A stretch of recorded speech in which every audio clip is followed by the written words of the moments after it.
أعوذ بالله من الشيطان الرجيم بسم الله الرحمن الرحيم سبحان الذي أسرى بعبده ليلا من المسجد الحرام إلى المسجد الأقصى بہت پاک ہے وہ ذات جو رات کو لے گئی بعبدہ اپنے بندے کو لیلاً رات کے کچھ حصے میں من المسجد الحرام مسجد حرام سے إلى المسجد الأقصى دور کی مسجد کی طرف مسجد اقصی کی طرف الذي بارکنا حولہ وہ مسجد کہ ہم نے برکت دی اس کے ارد گرد لنریہ من آیاتنا تاکہ ہم دکھائیں اس کو من آیاتنا اپنی بڑی بڑی نشانیاں انہو بے شک وہ یعنی اللہ تعالی هو السمیع وہ بہت سننے والا البصیر بہت دیکھنے والا ہے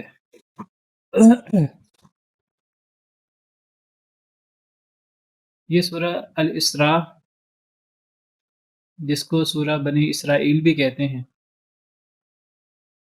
اس سورت کی پہلی آیت کریمہ میں اللہ تعالیٰ نے اسراء کا ذکر فرمایا ہے سبحان الذی اسرا بہت پاک ہے وہ جو رات کو لے گیا اسرا اسرا کا لفظی مطلب یہ فعل ماضی ہے سین را یا سے باب فعال فعل ماضی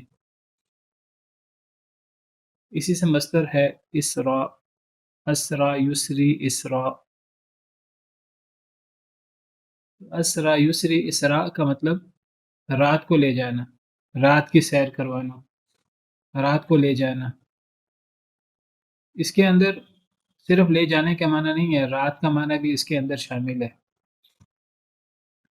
تو اسراء کا مطلب رات کی سیر رات کو لے جانا جو آگے لیلن کا ذکر ہے وہ الگ سے ہے تاکید کے لیے یا اس سے مراد ہے کہ وہ رات کا کچھ حصہ تھا وہ کوئی پوری رات نہیں تھی یہ جو اسراء ہے اور پھر بعد میں معراج بھی ہوا اسراء کہتے ہیں اصل میں نبی کریم صلی اللہ علیہ وسلم کو جو معراج ہوا تھا معراج کا مطلب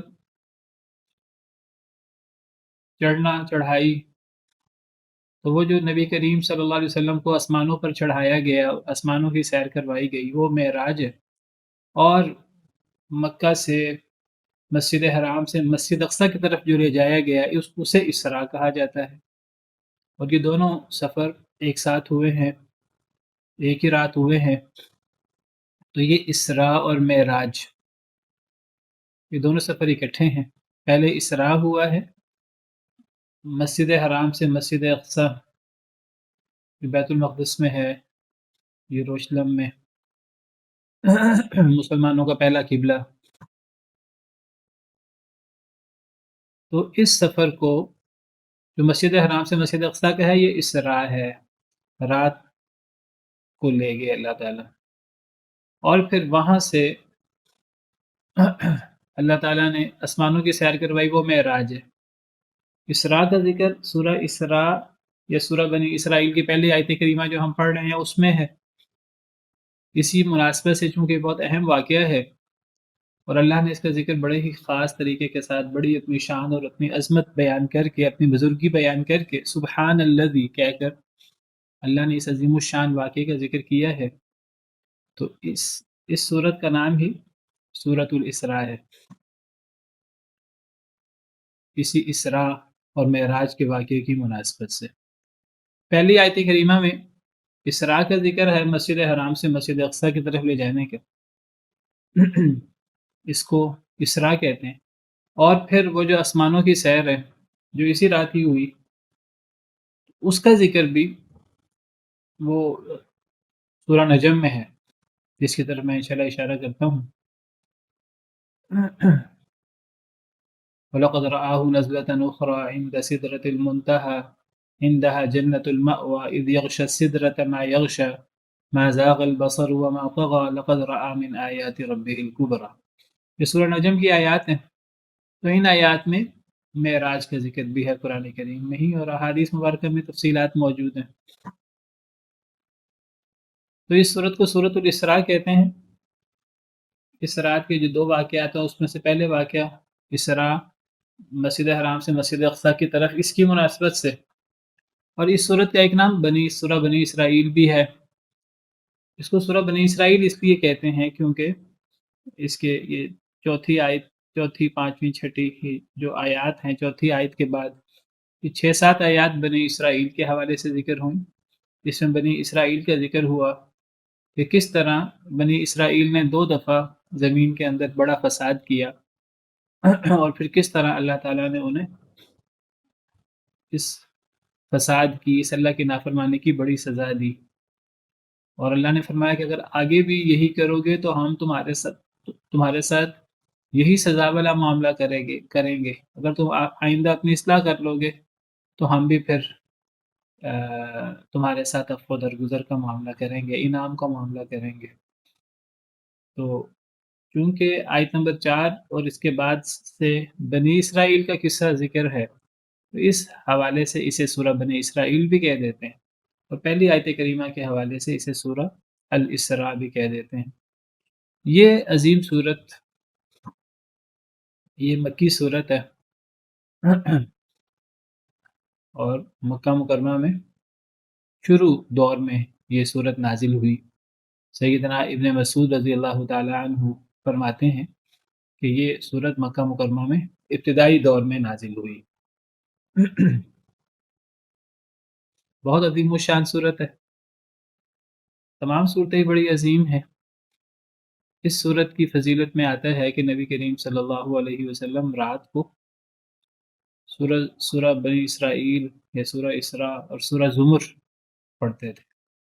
ایک تو آپ سورہ ملک کی تلاوت فرماتے تھے عذاب قبر سے بچنے کے لیے، اور اسی طرح یہ سورہ اسراء یا سورہ بنی اسرائیل اور سورہ زمر کو بھی رات پڑھنے کا ذکر ملتا ہے احادیث مبارکہ میں۔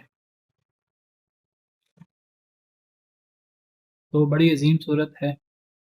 اللہ فرماتے ہیں سبحان الذی اسری بعبدہ، بہت پاک ہے وہ ذات، بہت پاک ہے وہ اللہ، اسرا جو رات کو لے گیا، بعبدہ اپنے بندے کو۔ سبحان یہ اللہ کی تعریف ہے، اور اس میں اللہ کی پاکی بیان کی جاتی ہے، اور گویا کہ اللہ تعالیٰ کی جو توہین کی جاتی ہے، اللہ کے وہ بندے جنہیں اللہ نے پیدا کیا ہے، اللہ کی مخلوق، اللہ کے ناقص اور عاجز بندے، اللہ نے انہیں پیدا کیا ہے، لیکن وہ لوگ ہی اپنے رب، اپنے خالق، اپنے مالک پر الزامات لگاتے ہیں، اللہ معاف کرے، برا بلا کہتے ہیں، گالی دیتے ہیں، یا پھر تکذیب کرتے ہیں اللہ تعالیٰ کی، اللہ تعالیٰ کے ساتھ شرک کرتے ہیں، جو اللہ تعالیٰ کی تحقیر ہے اور اللہ تعالیٰ کی توہین ہے۔ اللہ کے ساتھ اللہ کی مخلوق میں سے ایسی مخلوق ملا دیتے ہیں، اللہ کا شریک بنا دیتے ہیں۔ اب وہ مخلوق تو وہ کتنی ہی فضیلت والی کیوں نہ ہو مخلوق کے اعتبار سے، بندوں کے اعتبار سے، لیکن جب ان کو اللہ کا شریک بنایا جائے گا تو تو وہ مخلوق ہے، تو وہ ناقص، کامل تو نہیں ہے اللہ رب العالمین کی طرح۔ اللہ رب العالمین کامل ہے ہر اعتبار سے۔ تو جب اللہ کی مخلوق کو اللہ کے ساتھ شریک کیا جائے گا تو گویا کہ اللہ کو مخلوق کے برابر کیا جائے گا، تو پھر اللہ کی توہین اور اللہ کی تحقیر بھی ہوگی۔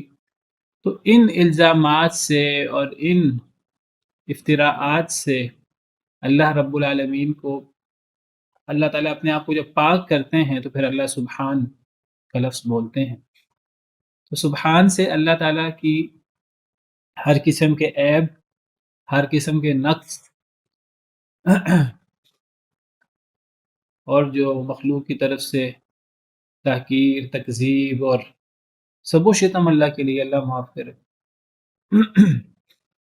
شرک کے نام پر اللہ کی تحقیر اور توہین بھی ہوتی ہے۔ اللہ فرماتے ہیں کہ وما قدر اللہ حق قدرہ، کہ لوگوں نے، اللہ کی مخلوق نے، اللہ کے بندوں نے اللہ کی قدر نہیں کی جس طرح اللہ کی قدر کرنے کا حق ہے. اللہ رب العالمین کی توہین کرتے ہیں. احادیث مبارکہ سے پتہ لگتا ہے کہ اللہ کی مخلوق ہی وہ اللہ کو سب و شتم بھی کرتی ہے، گالی بھی نکالتی ہے جب وہ اللہ کے لیے اولاد مقرر کرتی ہے. یہ گویا کہ اللہ کو گالی نکالنے کے مترادف ہے. اور احادیث مبارکہ سے پتہ لگتا ہے کہ جب مخلوق یہ کہتی ہے کہ اللہ تعالیٰ ہمیں مرنے کے بعد دوبارہ زندہ نہیں کر سکتے، جب ہم مٹی بن جائیں گے، جب ہم بوسیدہ ہڈیاں ہو جائیں گے تو اس کے بعد ہمیں کون زندہ کرے گا، تو یہ اللہ کی تکذیب ہے. اللہ کی قدرت اور اللہ تعالیٰ کی صفات اور اللہ کی طاقتوں کی تکذیب ہے. تو اس سارے کام مخلوق اللہ رب العالمین کے ساتھ کرتی ہے. تو اللہ تعالیٰ ان تمام نقص سے اور ان تمام کمیوں سے، ان تمام الزامات سے اپنی پاکی بیان کرتے ہیں. تو اس کے لیے سبحان کا لفظ ہے. اللہ تعالیٰ ہمیں بھی حکم دیتے ہیں، مخلوق کو بھی، کہ اللہ کی تسبیح، اللہ کی پاکی، اللہ کی بزرگی بیان کی جائے. سبح اسم ربک الاعلی، کہ اے نبی صلی اللہ علیہ وسلم اپنے اس رب کے نام کی تسبیح کیجئے جو سب سے بلند ہے. فسبح باسم ربک العظیم، بس اپنے اس عظیم رب کے نام کی پاکی بیان کیجئے تو بہت سب سے عظیم ہے. تو اللہ کی پاکی بیان کرنا، اللہ کی بزرگی بیان کرنا، یہ بہت بڑا عمل ہے مخلوق کے لیے. اور اللہ بھی اپنی پاکی بیان کرتے ہیں، اپنی بزرگی اور اپنی شان بیان کرتے ہیں. تو جب اللہ تعالیٰ اپنی پاکی اور اپنی بزرگی بیان کر رہے ہیں، خاص طور پر اس آیت کریمہ کے شروع میں، تو اس آیت کریمہ کا یہ انداز بتا رہا ہے کہ یہاں اللہ تعالیٰ کی ایک عجیب شان، ایک عجیب قدرت بیان ہو رہی ہے. اور وہ کیا ہے؟ وہ اللہ رب العالمین کا نبی کریم صلی اللہ علیہ وسلم کو مسجد حرام سے مسجد اقصی کی سیر کروانا. یہاں ایک واقعے کا ذکر ہے، اور جیسے میں نے ذکر کیا کہ اسی رات معراج کا واقعہ بھی پیش آیا جس کا ذکر سورہ نجم میں ہے. تو یہ جو اسراء اور معراج کا واقعہ ہے، یہ کوئی عام واقعہ نہیں ہے، کوئی روٹین کی بات نہیں ہے. یہ روٹین سے بہت بڑا واقعہ ہے کہ اللہ کی بڑی عظیم قدرت جو اللہ نے دکھائی تھی نبی کریم صلی اللہ علیہ وسلم کو. اللہ تعالیٰ اپنے جلیل القدر انبیاء کو اپنی بڑی بڑی قدرتیں، اپنی بڑی بڑی بادشاہتیں آسمان و زمین میں اللہ دکھاتے ہیں. سیدنا ابراہیم علیہ السلام کو بھی اللہ نے زمین و آسمان کی بڑی بڑی ملکوت دکھائیں. سورہ نام میں ہے وَكَذَلِكَ نُرِي إِبْرَاهِيمَ مَلَكُوتَ السَّمَاوَاتِ وَالْأَرْضِ وَلِيَكُونَ مِنَ الْمُوقِنِينَ. اسی طرح ہم نے دکھائیں ابراہیم علیہ السلام کو آسمان و زمین کی ملکوت، یعنی بڑی بڑی اللہ کی قدرتیں، وَلِيَكُونَ مِنَ الْمُوقِنِينَ، تاکہ وہ یقین کرنے والے ہو جائیں، ان کا ایمان اور یقین مزید بڑھ جائے. تو اسی طرح اللہ تعالیٰ نے نبی کریم صلی اللہ علیہ وسلم کو بھی سیر کروائی آسمانوں کی. پہلے مسجد اقصی کی، پھر جس کو اسراء کہتے ہیں، پھر آگے آسمانوں کا معراج کروایا، اس کی سیر کروائی تاکہ آپ کا ایمان اور یقین بڑھ جائے اللہ رب العالمین پر. تو یہ واقعہ اتنا بڑا ہے اور اتنی شان والا ہے اور اللہ کی اتنی بڑی قدرت ہے کہ اللہ تعالیٰ آیت کریمہ کی ایک عجیب انداز سے ابتدا فرما رہے ہیں. سبحان الذی اسریٰ، بہت پاک ہے وہ ذات جو رات کو لے گئی، بعبدہ اپنے بندے کو، لیلاً رات کے کسی حصے میں، مسجد حرام سے مسجد اقصی کی طرف. اس سے پتہ لگتا ہے کہ یہ بہت بڑا واقعہ ہے. اس سے ان لوگوں کا رد ہو جاتا ہے. بعض لوگ، سب سے پہلے تو کفار، انہوں نے اعتراض کیا، انہوں نے انکار کیا. انہوں نے کہا یہ کیسے ہو سکتا ہے کہ وہ سفر جو اس دور میں 40 راتوں میں نہیں ہو پاتا تھا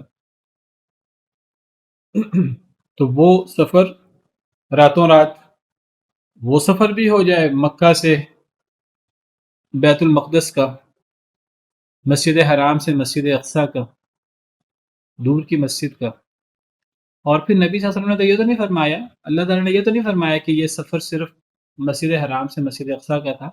پھر بعد میں معراج بھی ہوا ہے، آسمانوں کی سیر بھی ہوئی ہے اس سے آگے بڑھ کر، تو کفار نے اس کو ماننے سے انکار کر دیا، شکوک و شبہات کا اظہار کیا۔ وہ پہلے ہی شکوک و شبہات کا اظہار کرتے تھے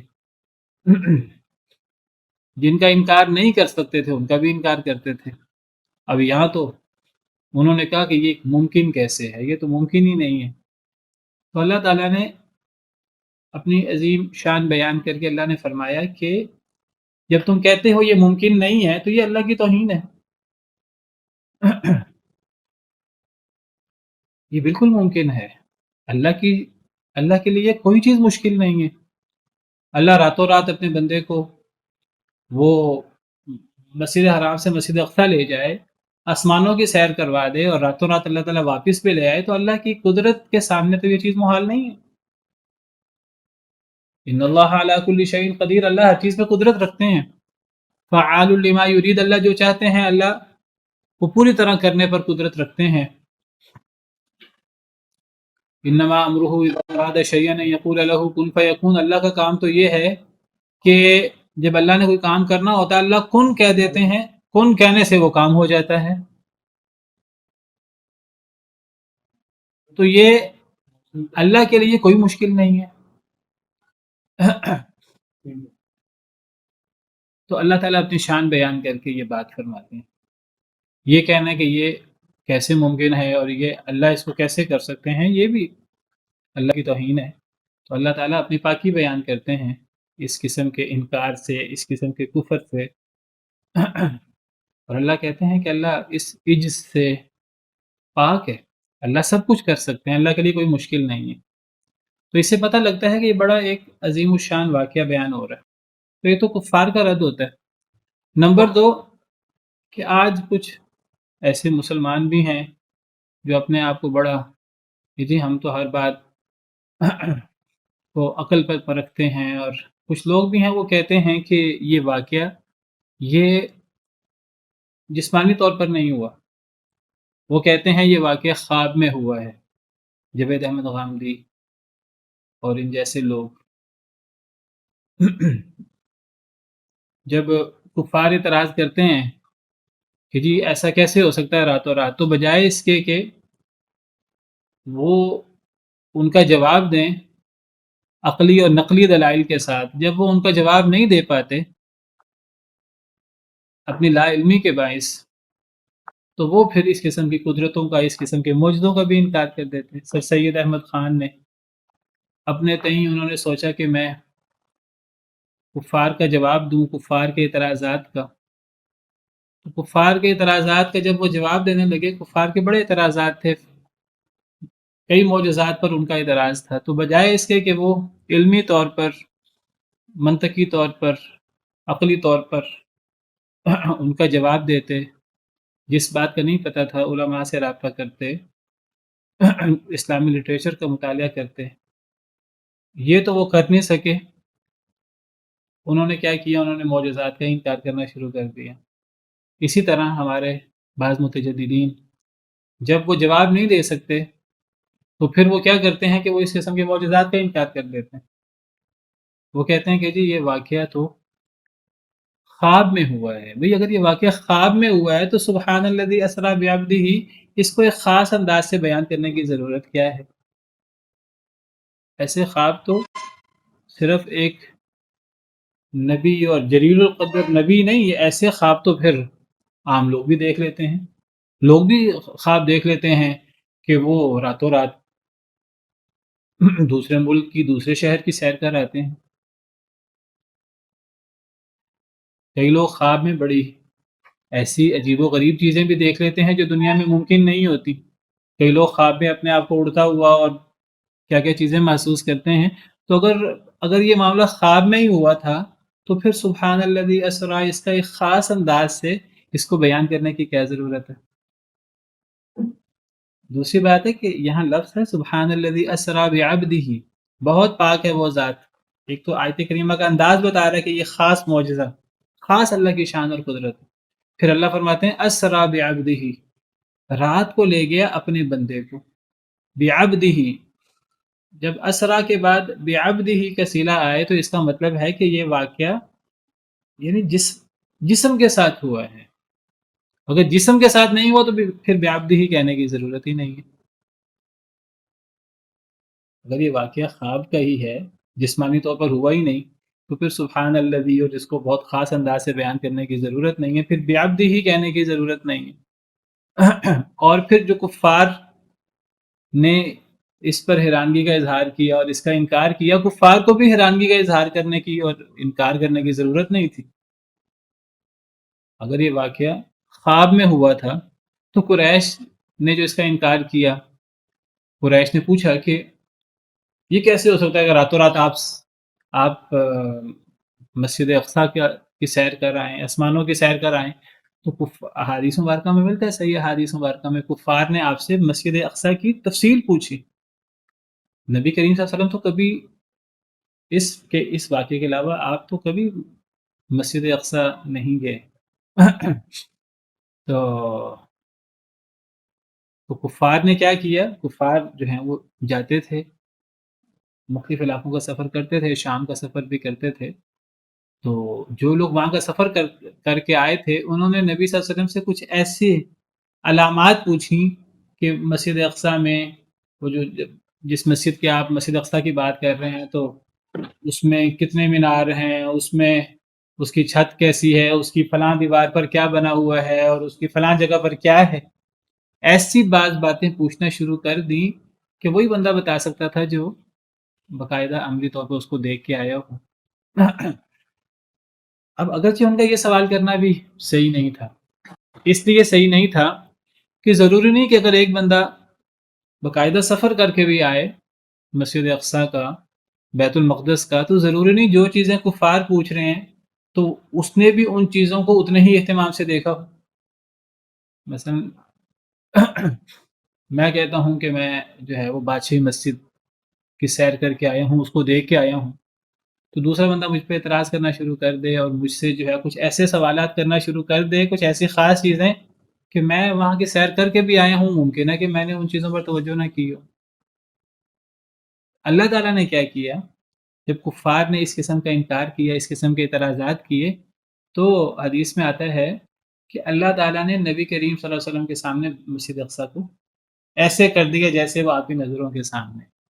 اب جو کفار پوچھ رہے ہیں آپ سے کہ مسجد اقصیٰ کی فلاں چیز کیسے، فلاں چیز کیسے، آپ وہ باقاعدہ اللہ نے آپ کے سامنے وہ عیاں کر دی، آپ باقاعدہ وہ دیکھ کر آپ بتا دیتے کہ وہ چیز ایسے ہے، وہ چیز ایسے ہے، وہ چیز ایسے ہے. تو کفار کا اعتراض ختم ہو گیا. لیکن جس نے اصل میں ہدایت اللہ کی طرف سے ہوتی ہے. اصل میں جو لوگ انکار کرتے ہیں تو انکار کی وجہ صرف یہ نہیں ہوتی کہ واقعی انہیں سمجھ نہیں آئی ہوتی. بہت دفعہ انکار کی وجہ تو ضد ہوتی ہے، اناد ہوتا ہے. تو اگر یہ واقعہ سارا خواب کا تھا تو کفار کو اعتراض کرنے کی، انکار کرنے کی ضرورت ہی نہیں تھی، اتنا بڑا مسئلہ پیدا ہی نہ ہوتا. تو بہرحال یہ واقعہ جسم اور روح سمیت ہوا ہے، یہ واقعہ جسمانی طور پر ہوا ہے، یہ کوئی خواب کا واقعہ نہیں ہے، صرف خواب کا. ہاں ویسے نبی کریم صلی اللہ علیہ وسلم نے اس واقعے کے علاوہ اسراء اور معراج کا واقعہ جو جسمانی طور پر تھا، اس کے علاوہ بھی آپ کو آسمانوں کی سیر کروائی گئی خوابوں کے اندر. آپ نے جنت جہنم اور اس قسم کی چیزیں اس اسراء اور معراج کے علاوہ بھی، نبیوں کا خواب بھی وہی ہوتا ہے، آپ کو خواب بھی آئے ہیں اور آپ نے اس میں اس قسم کی چیزیں بھی دیکھی ہیں. لیکن یہ واقعہ جو ہے اسراء اور معراج کا، یہ جسمانی طور پر ہوا ہے، مسلمانوں کا اتفاق ہے، علماء کا. بہت پاک ہے وہ ذات جو رات کو لے گیا اپنے بندے کو. اب جب اللہ تعالیٰ ایک عظیم الشان واقعہ بیان کر رہے ہیں جو ایک عام واقعہ نہیں ہے، ایک بڑا خاص واقعہ ہے، اور یہ واقعہ نبی کریم صلی اللہ علیہ وسلم کی ایک عظمت، ایک تو اس سے اللہ کی عظمت اور اللہ کی شان نمایاں ہوتی ہے کہ اللہ تعالیٰ جو ہیں وہ ہر کام کر سکتے ہیں جو اللہ چاہیں. اللہ ہر چیز پر قدرت رکھتے ہیں. ایک تو اس سے اللہ کی کارگزاری ثابت ہوتی ہے، اور پھر اللہ تعالیٰ نے اپنے نبی، اپنے بندے کو جب یہ خاص سفر کروایا تو اس سے نبی کریم صلی اللہ علیہ وسلم کی شان اللہ کے ہاں یہ بھی نمایاں ہوتی ہے.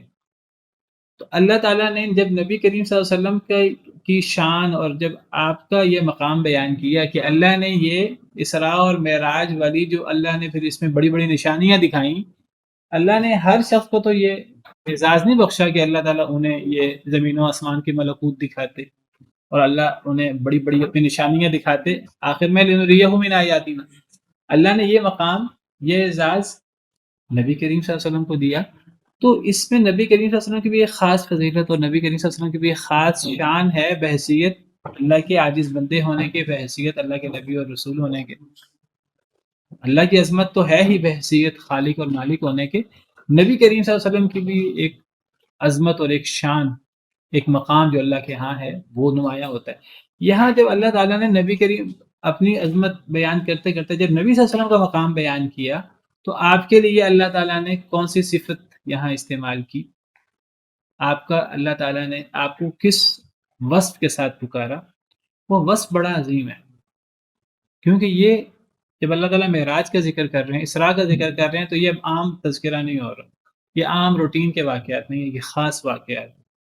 اب یہ واقعہ اللہ نے اپنی مخلوق میں سے جس کو چنا ہے اپنے نبیوں میں سے، تو وہ کوئی عام شخصیت نہیں ہے، پھر وہ کوئی خاص شخصیت ہے، بہت بلند مقام ہے اس کا اللہ کا، اللہ کے یہاں۔ اب اللہ اس کو وہاں کس وصف سے یاد کر رہے ہیں، وہ وصف بھی بڑا عظیم ہے، تو وہ وصف کون سا ہے؟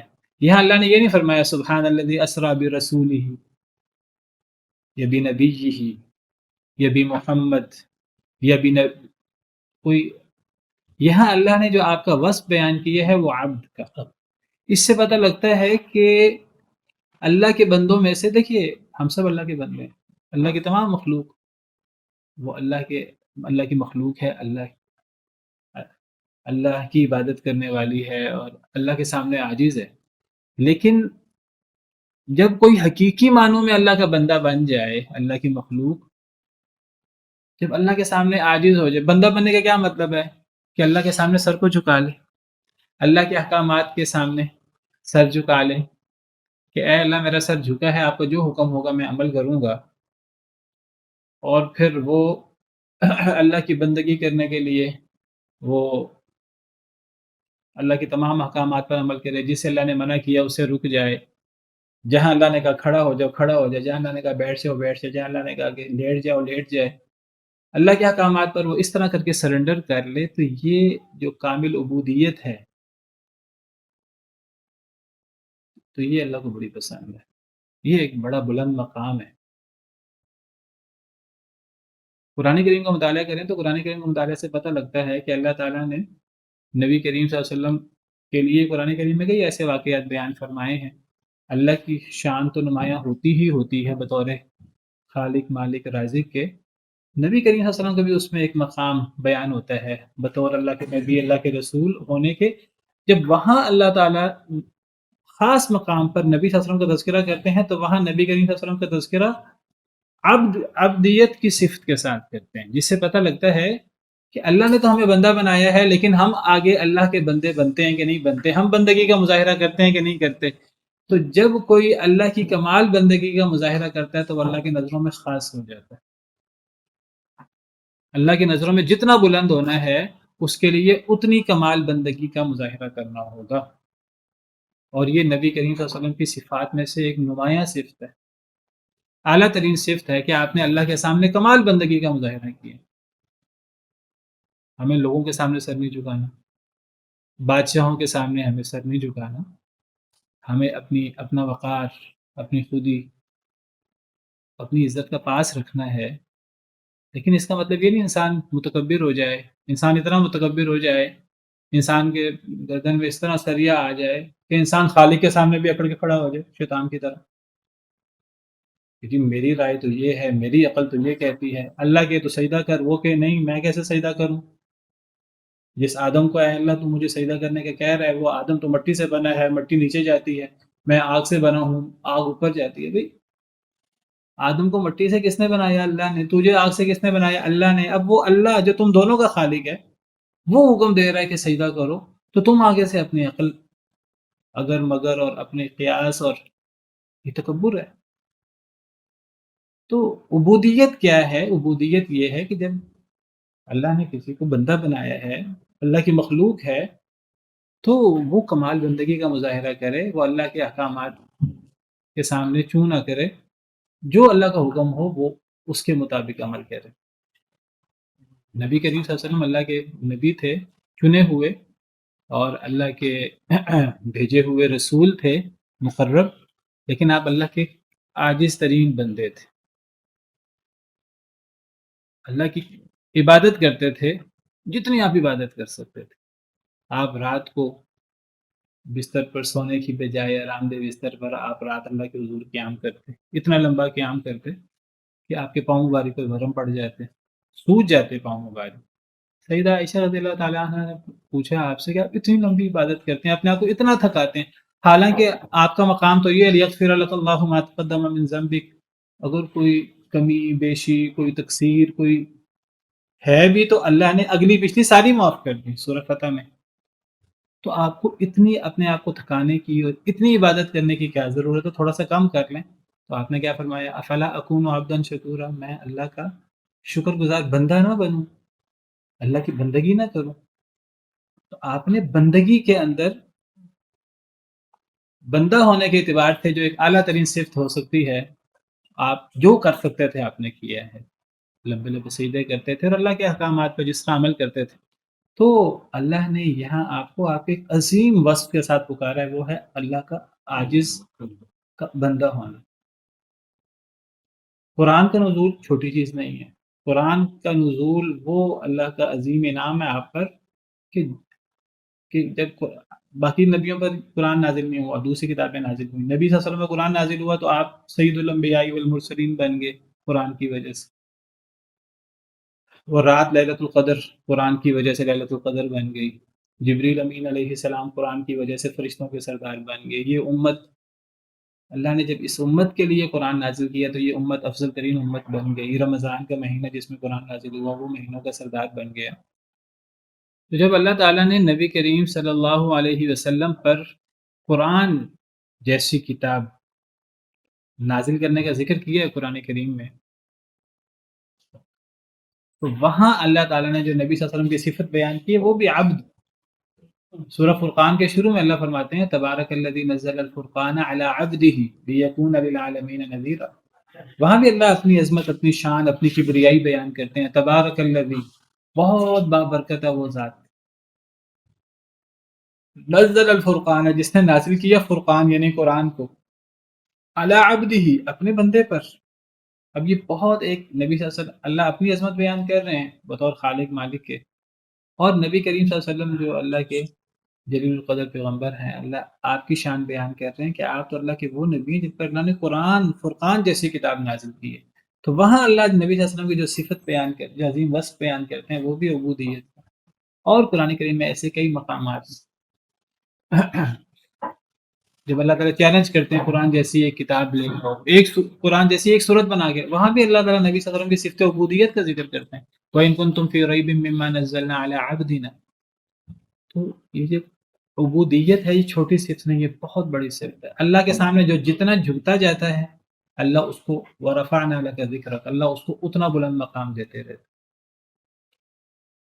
خالق کا کام ہے کبریائی اور بڑائی، اور بندے کا کام کیا ہے، عاجزی، انکساری۔ جو جتنا جھکے گا اللہ کے سامنے، لوگوں کے سامنے نہیں، جو اللہ کے سامنے جتنا جھکے گا اللہ اس کو اتنا مقام، اتنی فضیلت، اتنی شان عطا کریں گے۔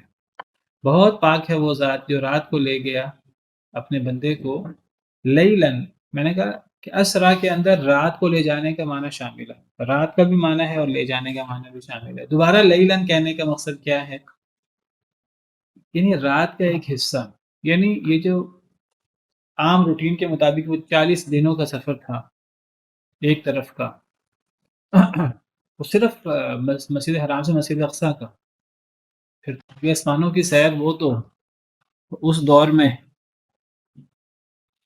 یعنی اس میں کتنے سالوں، اور آج بھی جو ہے تیز ترین وسائل کے باوجود آسمانوں کا سفر اور یہ چیزیں تو ممکن نہیں ہیں، سینکڑوں سالوں میں، ہزاروں سالوں میں بھی ممکن نہیں ہے۔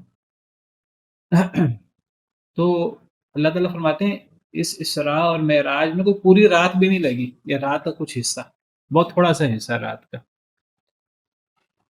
بہت پاک ہے وہ ذات جو رات کو لے گیا اپنے بندے کو رات کے ایک حصے میں، من المسجد الحرام، مسجد حرام سے، الی المسجد الاقصی، مسجد اقصی کی طرف۔ مسجد حرام سے مراد یا تو مسجد حرام خود، یعنی وہ مسجد جو خانہ کعبہ کے گرد ہے۔ خانہ کعبہ تو وہ اللہ کا گھر ہے جس کی طرف رخ کر کے ہم نماز پڑھتے ہیں، اور سب سے پہلے جو مسجد بنائی گئی وہ خانہ کعبہ ہی تھی۔ ان اول بیت وضع للناس للذی ببکہ، تو مسجد حرام سے مراد یا تو وہ خانہ کعبہ اور اس کے ارد گرد کی مسجد بذات خود مراد ہے، یا مسجد حرام سے مراد مکہ ہے۔ مسجد حرام بول کے مکہ بھی مراد لیا جاتا ہے۔ ویسے بھی بات احادیث میں صراحت موجود ہے کہ نبی صلی اللہ علیہ وسلم کو جب یہ اسراء کروایا گیا تو اس میں باقاعدہ مسجد حرام کا ذکر موجود ہے۔ مسجد حرام سے آپ کو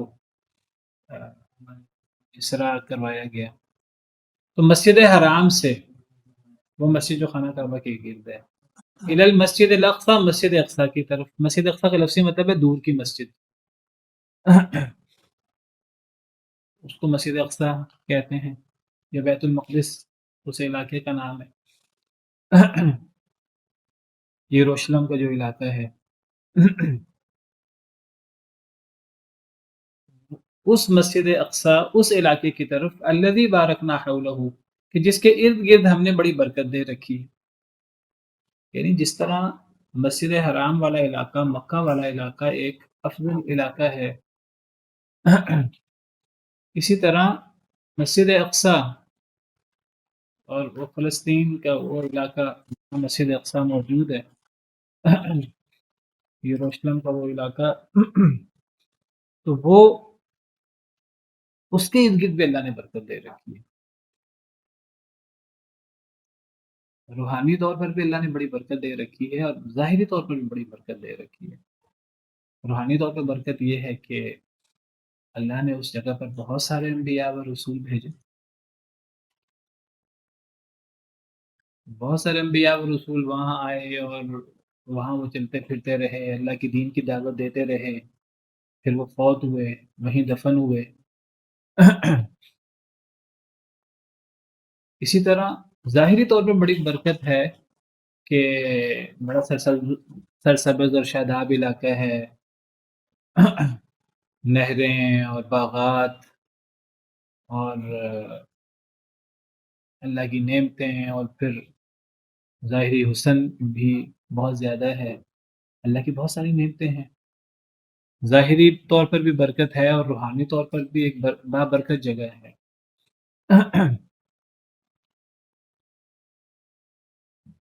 قرآن کریم میں کئی جگہ پر اللہ تعالیٰ نے اس علاقے کا ذکر کیا ہے، اور اسے اللہ نے بابرکت علاقہ قرار دیا ہے۔ جیسے یہاں ذکر ہے کہ اس مسجد اقصی کی طرف جس کے ارد گرد علاقے میں ہم نے برکت دے رکھی تھی۔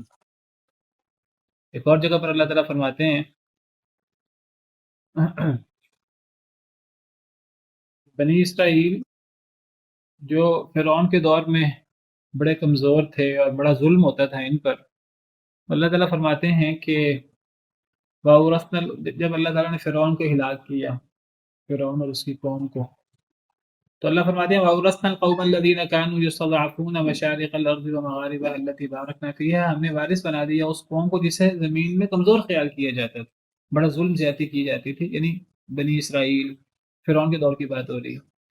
تو ہم نے پھر اس قوم کو جسے کمزور خیال کیا جاتا تھا، ہم نے اسے وارث بنا دیا زمین کی مشرقوں کا، اور اس زمین کی مغربوں کا جس زمین میں ہم نے برکت دے رکھی۔ اس زمین کی مشرق اور مغرب ایک انداز ہے بات کرنے کا، اس زمین کی مشرق اور مغرب کا جس زمین میں ہم نے برکت دے رکھی تھی، اس زمین سے مراد بھی یہ شام کا علاقہ مراد ہے۔ یہاں بھی اللہ نے اس زمین کو بابرکت زمین قرار دیا۔ اسی طرح اللہ تعالیٰ سیدنا ابراہیم علیہ السلام کا ذکر کرتے ہوئے، سیدنا لوط علیہ السلام کا ذکر کرتے ہوئے اللہ فرماتے ہیں سورہ انبیاء میں، جب حضرت ابراہیم علیہ السلام کو ان کی قوم نے آگ میں ڈالنا چاہا، جب انہوں نے بتوں کو توڑا، اور جب اللہ تعالیٰ جب حضرت ابراہیم کو قوم نے آگ میں ڈالنا چاہا تو اللہ نے اس آگ کو اس قوم کے لیے اللہ نے آگ کو حضرت ابراہیم کے لیے سلامتی والی آگ بنا دیا ٹھنڈی بنا دیا اور سلامتی والی بنا دیا. بہرحال بعد میں حضرت ابراہیم علیہ السلام پھر وہاں سے ہجرت کر گئے. اللہ تعالیٰ فرماتے ہیں وَنَجَّيْنَاهُ وَلُوطًا إِلَى الْأَرْضِ الَّتِي بَارَكْنَا فِيهَا لِلْعَالَمِينَ.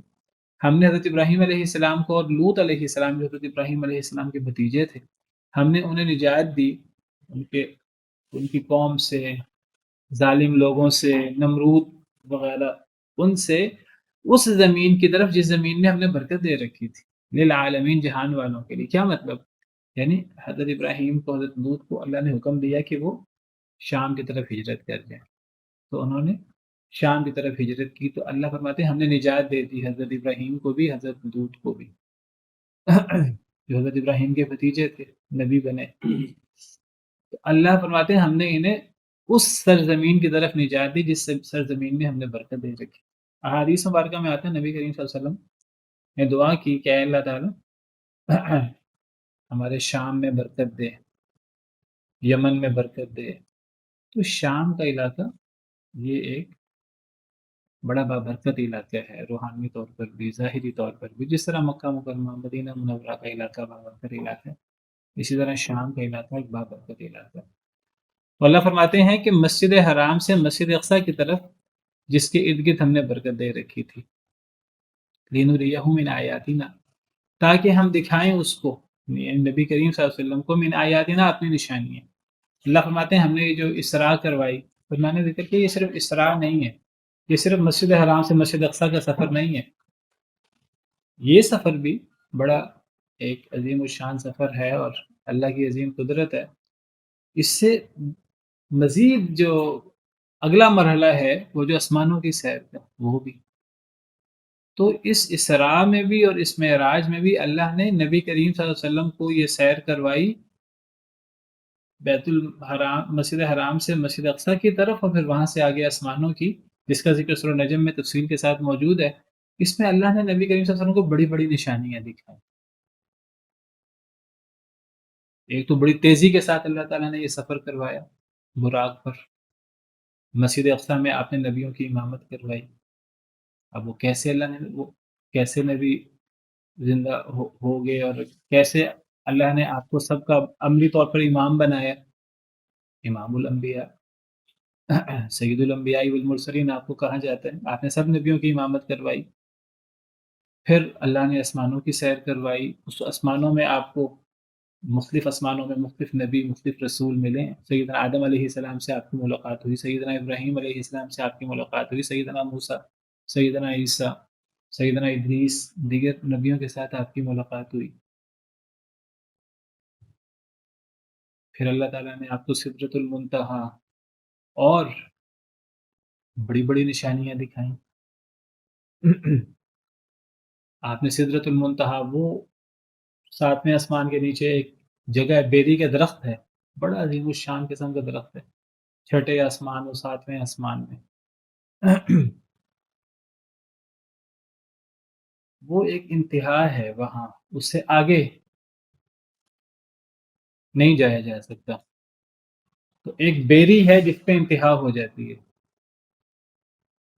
عام مخلوق کے جانے کی. تو سدرۃ المنتہا آپ نے دیکھی، اذ یغشی السدرۃ ما یغشی، جب بیری کو ڈھانپا جس نے بھی ڈھانپا، ما زاغ البصر وما طغى، نہ ٹیڑھی ہوئی نظر نہ بہکی. لقد رأى من آیات ربه الکبریٰ، اللہ کی بڑی بڑی نشانیاں دیکھی. تو اللہ نے نبی کریم صلی اللہ علیہ وسلم کو اس اسراء اور معراج کے سفر میں بڑی بڑی اپنی نشانیاں دکھائیں، بڑی بڑی اپنی قدرتیں دکھائیں. آپ نے جبریل امین علیہ السلام کو بھی ان کی اصل شکل میں دیکھا، اصل فرشتے والی شکل میں. آپ نے سیدنا جبریل امین علیہ السلام کو 2 دفعہ ان کی اصل فرشتے والی شکل میں دیکھا. ایک دفعہ شروع وحی کے دور میں عجیات میں جب سورہ مدثر کی وحی آپ پہ نازل ہوئی تھی، آپ نے سیدنا جبریل امین علیہ السلام کو آسمان و زمین کے درمیان ایک کرسی پر بیٹھے دیکھا. حضرت جبریل امین علیہ السلام کے 600 پر تھے، انہوں نے آسمان کے کنارے کو گھیرا ہوا تھا. بہت بڑی ان کی خلقت تھی، جسامت تھی. اور ایک دفعہ آپ نے حضرت جبریل امین علیہ السلام کو معراج کے موقع پر دیکھا۔ وَلَقَدْ رَآهُ نَزْلَةً أُخْرَىٰ، سورہ نجم میں اللہ فرماتے ہیں نبی صلی اللہ علیہ وسلم نے انہیں دیکھا، یعنی حضرت جبریل کو، نزلۃ اخریٰ، ایک دوسری مرتبہ بھی۔ ایک دفعہ تو میں نے ذکر کیا کہ شروع دور میں اجیاد میں جو دوسری وحی تھی، یا جب آپ صلی اللہ علیہ وسلم پر سورہ مدثر نازل ہوئی شروع دور میں، ایک دفعہ تو آپ نے تب دیکھا، جس کا ذکر سورہ تکویر میں ہے، وَلَقَدْ رَآهُ بِالْأُفُقِ الْمُبِينِ، نبی صلی اللہ علیہ وسلم نے انہیں آسمان کے واضح کنارے پر دیکھا۔ تو سورہ نجم میں اللہ فرماتے ہیں وَلَقَدْ رَآهُ نَزْلَةً أُخْرَىٰ، نبی صلی اللہ علیہ وسلم نے انہیں ایک دوسری مرتبہ بھی دیکھا۔ کہاں دیکھا؟ وَلَقَدْ رَآهُ نَزْلَةً أُخْرَىٰ عند سدرۃ المنتہا، سدرۃ المنتہا کے پاس، عندہا جنت المأویٰ، جس کے پاس جنت المأویٰ ہے۔ اذ یغشی السدرۃ ما یغشی، جب بیری کو ڈھانپ لیا جس نے بھی ڈھانپا، ما زاغ البصر وما طغی، نہ ٹیڑھی ہوئی نظر، نہ اس نے طغیانی کی، نہ وہ حد سے آگے بڑھی۔ لقد رأى من آیات ربہ الکبریٰ، اس نظر نے اللہ کی بڑی بڑی نشانیاں دیکھی۔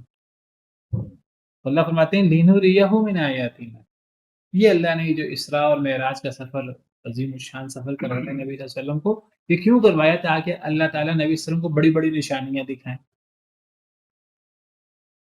تو یہ بڑی بڑی نشانیاں تھیں اللہ کی، لِنُرِیَہُ مِنْ آیاتنا، تاکہ ہم دکھائیں انہیں اپنی بڑی بڑی نشانیاں۔ بعض کہتے ہیں کہ سورہ نجم میں ہے لقد رأى من آیات ربہ الکبریٰ، نبی صلی اللہ علیہ وسلم نے اللہ کی، اپنے رب کی بڑی بڑی نشانیاں دیکھی۔ بعض کہتے ہیں اللہ کو ہی دیکھا، نہیں، نہ قرآن کریم میں اس کی صراحت ہے، نہ احادیث مبارکہ میں اس کی صراحت ہے۔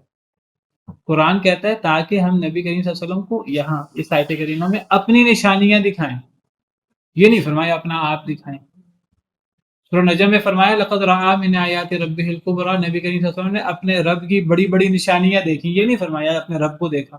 لقد رأى ربہ، یہ نہیں فرمایا، فرمایا لقد رأى من آیات ربہ الکبریٰ، نبی کریم صلی اللہ علیہ وسلم نے اپنے رب کی بڑی بڑی نشانیاں دیکھی۔ جب اللہ خود فرما رہے ہیں رب کی نشانیاں دیکھی، تو رب کی نشانیاں دیکھی، سدرۃ المنتہا ہے، جنت جہنم ہے، آسمانوں کی سیر ہے، سیدنا جبریل امین علیہ السلام ہیں، دیگر بڑے بڑے معجزات اللہ نے دکھائے۔ جہاں تک اللہ کو دیکھنے کی بات ہے، اس کے لیے الگ سے دلیل چاہیے صراحت سے۔ وہ صراحت نہ قرآن کریم میں ہے نہ حدیث مبارکہ میں ہے، بلکہ قرآن کریم سے اور حدیث مبارکہ سے اس کا رد ہوتا ہے۔ جنت میں جنتی اللہ کو دیکھیں گے، صحیح حدیث مبارکہ سے پتہ لگتا ہے، ایسے دیکھیں گے جیسے ہم لوگ سورج کو دیکھتے ہیں، چاند کو دیکھتے ہیں، بادل نہ ہو تو، صحیح حدیث مبارکہ میں موجود۔ اور اللہ تعالیٰ قرآن میں فرماتے ہیں وجوہ یومئذ ناظرہ الی ربہا ناظرہ، کچھ چہرے اس دن تر و تازہ ہوں گے، اپنے رب کو دیکھ رہے ہوں گے۔ تو جنت میں تو مومن اللہ کو دیکھیں گے، اور کافر اللہ سے پردے میں ہوں گے۔ کلا انہم عن ربہم یومئذ لمحجوبون، یہ اپنے رب سے اس دن حجاب میں ہوں گے۔ تو جنت میں تو مومن اللہ کو دیکھیں گے، صرف مومن، اور یہ جنت کی تمام نعمتوں سے بڑھ کر یہ اللہ کی نعمت، اللہ رب العالمین کا دیدار۔ دنیا میں جاگتے ہوئے آنکھوں سے اللہ کو دیکھا نہیں جا سکتا، اس کی کوئی دلیل نہیں ہے نبی صلی اللہ علیہ وسلم یا کسی اور نبی نے اللہ کو دیکھا ہے، بلکہ میں نے ذکر کیا کہ صراحتیں موجود ہیں کہ دنیا میں اللہ کو نہیں دیکھا۔ سیدہ عائشہ رضی اللہ تعالیٰ عنہ فرمایا کرتی تھی، صحیح بخاری صحیح مسلم وغیرہ میں حدیث موجود ہے، صحیح حدیث ہے، وہ کہتے تھے کہ جو بندہ یہ دعویٰ کرے کہ نبی صلی اللہ علیہ وسلم نے اپنے رب کو دیکھا، فقد اعظم علی اللہ الفریا، اس نے اللہ پہ بہت بڑا جھوٹ باندھا، یہ اللہ پر افتراء ہے۔ یعنی آپ کو کیسے پتہ لگا نبی صلی اللہ علیہ وسلم نے اللہ کو دیکھا؟ یا تو اللہ بتائے کہ مجھے محمد صلی اللہ علیہ وسلم نے دیکھا ہے، یا کسی نبی نے دیکھا ہے، یا پھر نبی صلی اللہ علیہ وسلم خود بتائیں کہ میں نے اپنے رب کو دیکھا ہے۔ نہ تو اللہ تعالیٰ فرماتے ہیں، نہ نبی صلی اللہ علیہ وسلم بتاتے ہیں۔ اگر ایک بندہ کہے کہ جی نبی صلی اللہ علیہ وسلم نے اللہ کو دیکھا ہے، تو پھر اس کو اس بات کا کہاں سے پتہ لگا؟ یہ تو پھر جھوٹ ہے اللہ پر۔ حضرت عائشہ فرماتی ہیں جو بندہ یہ دعویٰ کرے من زعم ان محمدا صلی اللہ علیہ وسلم رأى ربه فقد اعظم علی اللہ الفریہ، جو بندہ یہ دعویٰ کرے نبی صلی اللہ علیہ وسلم نے اپنے رب کو دیکھا ہے اس نے اللہ پہ بہت بڑا جھوٹ باندھا۔ دنیا میں اللہ کو دیکھا نہیں جا سکتا۔ اگر اللہ کو دیکھنا ممکن ہوتا سیدنا موسیٰ علیہ السلام کو اللہ نے شرف تکلم بخشا ہے۔ اللہ نے حضرت موسیٰ علیہ السلام سے کلام کیا من وراء حجاب۔ حضرت موسیٰ علیہ السلام نے دیکھا اللہ تعالیٰ اتنے مہربان ہے، اللہ تعالیٰ نے مجھ سے کلام کیا ہے، تو حضرت موسیٰ علیہ السلام نے سورہ اعراف میں موجود ہے ولما جاء موسیٰ لمیقاتنا وکلمہ ربہ، جب حضرت موسیٰ ہماری ملاقات کے لیے آئے اور اللہ نے ان سے کلام کیا، حضرت موسیٰ نے کہا قال ربی ارنی انظر الیک، کہنے لگے اے اللہ تعالیٰ میں آپ کو دیکھنا چاہتا ہوں۔ قال لن ترانی، اللہ نے فرمایا آپ مجھے نہیں دیکھ سکتے، یعنی دنیا میں، ولكن انظر الى الجبل فإن استقر مكانه فسوف ترانی، پہاڑ کو دیکھیں، میں پہاڑ پہ تجلی ڈالوں گا، اگر پہاڑ میری تجلی برداشت کر گیا تو آپ بھی مجھے دیکھ سکیں گے۔ فلما تجلی ربہ للجبل، جب اللہ نے اپنی تجلی ڈالی پہاڑ کی طرف، سامنے کے پہاڑ کی طرف، جعلہ دکا، وہ پہاڑ ریزہ ریزہ ہو گیا، وخر موسیٰ صاعقہ، حضرت موسیٰ دوسرے پہاڑ پہ تھے، سامنے والا پہاڑ ریزہ ریزہ ہو گیا تو حضرت موسیٰ بھی ہوش ہو کر گر پڑے۔ فلما افاق، جب انہیں ہوش آیا، قال سبحانک، کہتے ہیں اللہ آپ پاک ہیں، تبت الیک، میں آپ سے توبہ کرتا ہوں، وانا اول المؤمنین، ایمان لاتا ہوں۔ کس بات پر ایمان لاتا ہوں؟ اللہ کو دیکھا نہیں جا سکتا، یعنی دنیا میں۔